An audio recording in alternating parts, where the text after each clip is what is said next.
to the extent that you can have conversations on the clock, take advantage of that. Use technology to sort of supplement what you can't do. The principles remain the same of building your committee. Which side are you on? Which side are you on? We got a text last week from somebody asking about, some helpful hints for starting a union when your working conditions are horrendous and your required working hours are abhorrent, like 80 hours a week. Woo! Yeah. And so, Adam, I wanted to, because it's really difficult for me. So I don't have personal experience with this. I've got a nice, public sector job. I very, very rarely have to work overtime. And I already had a union when I came in. My workplace was already organized. So, I don't have personal experience with this. And Adam, I think, you would have come closer to being like that, being in a situation like this person. But even still, I don't think you were working that much as a teacher or an AEA staffer. So, what would you say to somebody, that comes up to you and asks, like, hey, I work 80 hours a week, like, my job, like, sucks ass, and and I'd like to organize a union. How do I do that working 80 hours a week? What would be some of the first things that you said to that? Oh, God. Well, I mean, at 80 hours a week, obviously, you don't have much time outside of work. And so that is a major obstacle because it's going to be that much tougher for you to go out for coffee or go out for a beer with your coworkers to have early conversations and start to develop an organizing committee. So, thinking about this, I would say the basic principles still apply of connecting with your coworkers and finding the like-minded people. Obviously, you already have at least one major issue, which is that you've got abhorrent working hours, 80 hours a week. That's far beyond reasonable. I don't care how sweet the OT might be on payday. No one should have to work 80 hours a week. So you've already got a major organizing issue. And if they're working you 80 hours a week, there's probably a lot more issues involved here. Right. So the principles, I would say, are still the same of connecting with coworkers. It's just you've got a lot less time outside of work to do that. So while ordinarily I think, technology is a pretty poor replacement for face-to-face conversations, in a situation like this is where it's important that you do have text groups and, connect with people on social media and start some group chats and stay connected that way. And then, it's hard to say what kind of work environment this is, but any kind of organizing that you can do while you're on the clock is going to be important.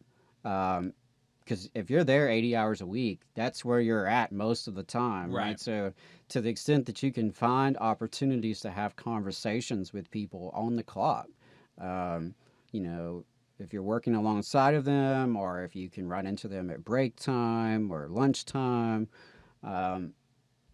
that's where I would say is get some group text chats going.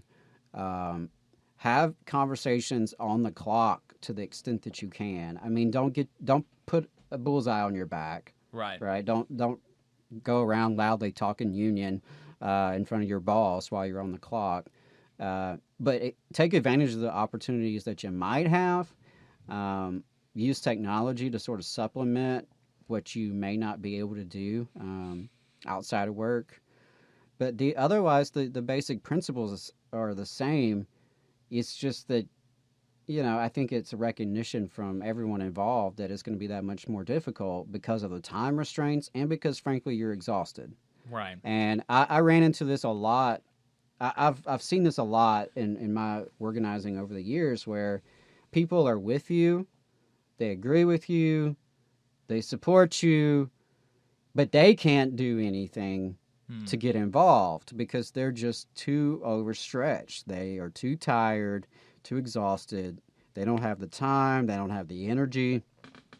And that is one of the biggest obstacles I think we face, period, in this country of labor organizing, because the conditions are as bad as they are in so many industries and so many workplaces. And you have so many people who, are supporters, but moving them into an activist or even into an organizer role is just going to be very difficult because they're tired. Right. They don't have the time. So, to the extent that you can have conversations on the clock, definitely take advantage of that. Use technology to sort of supplement what you can't do face to face.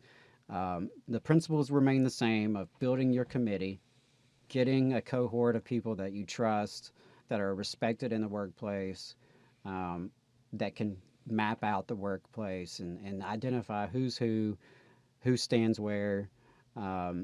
All those still apply. It's just, and I would say this is also an area where outside help can be very important, because you are so stretched for time and energy.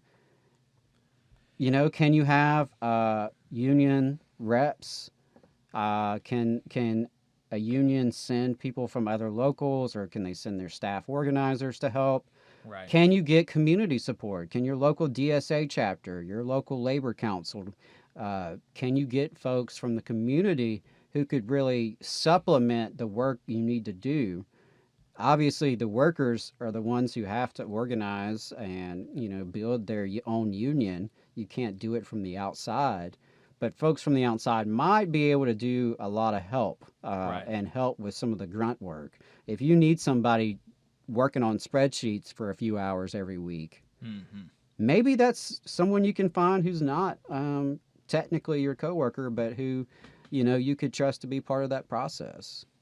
And that's just a few thoughts I have off the top of my head, but it's a very tough conundrum, and that's something. I'd like to hear from folks smarter than me, if they have any suggestions on that as well.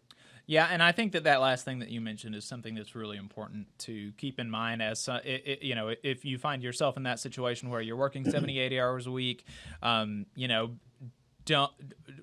do try to tag, your local DSA labor committee or your local labor council, the union that you're organizing with, for as much as you can. Obviously, like Adam said, the workers are going to be the ones that need to lead the thing, need to be the ones making the decisions and stuff. But all that grunt work, anything that doesn't have to be done by somebody internal, an actual worker, especially in situations like that, those are in situations where the workers are really, really overstretched, working so much overtime. That's really where that community support, the support from your union staff can come in handy. So yeah, and I know we saw with the Chipotle union. Leon wrote a great article for Labor Notes about them and how the local DSA chapter really helped them get this union going. Right. But still start with your coworkers. Find the coworker, even if it's just start with one, and you two start to get connected and start to have conversations, and then bring other people into the fold. However those conversations may need to take place and whenever they may need to take place. What you can't do is just throw up your hands and say, hey, we're too screwed here. We're never going to have time. It's just hopeless. I think if you do that, it's a self-fulfilling prophecy. Right. Yes, it's going to be tough, but it's always going to be worth trying to make things better. If it's not worth trying to make things better, then that's where I would say go find another job if it's possible. Yeah, I mean, and especially in a time period like now, with the with the labor market being so tight, Right. There are lots of other jobs available, and there are lots of union jobs available at UPS. I mean, UPS, if you are looking for a job and you're not sure what you want to do, you don't have really any career path that you're dead set on, you should work at UPS. That would be a really good place to make some good money, but also to be a part of one of the more consequential labor actions in the 21st century. you know, I mean, or find a local Starbucks or something. I mean, Amazon. Yeah, I don't know the context of this commenter's situation, but I would say if you think it is so hopeless that you literally just see no chance of being able to organize on the job, then that's when I would consider going elsewhere. And if you don't have a choice to go elsewhere, like literally any other job you take is going to be a step down, you're depending on this, then I would say you don't have much of a choice but to organize. Right.